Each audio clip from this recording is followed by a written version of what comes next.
So if we look at this example, solve the proportion. Again, it says round to 4 significant digits if necessary.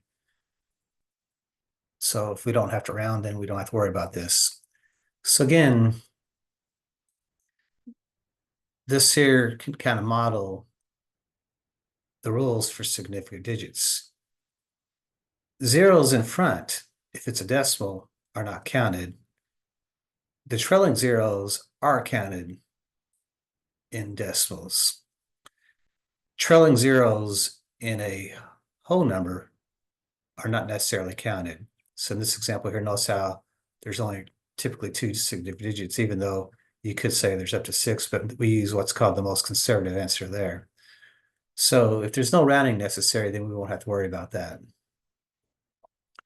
So what we have is this 12 kiloohms to 10 kiloohms is equal to X kiloohms, if you will, to 20 kiloohms. So we're looking for the value of X.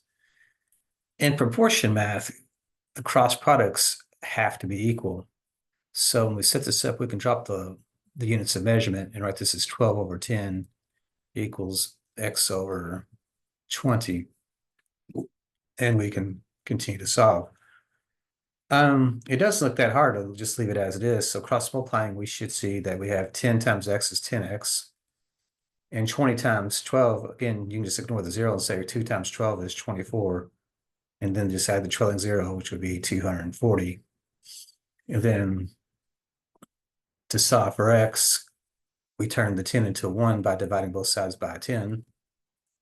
So make that coefficient of 10 and turn into a 1.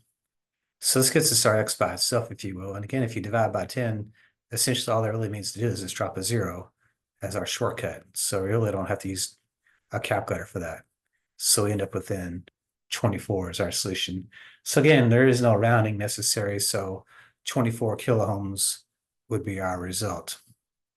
So 12 over 10 is the same thing as 24 over 20. So what should be true is if you cross multiply, those cross products have to also be equal. So 10 times 24 would be 240. 20 times 12 would also be 240.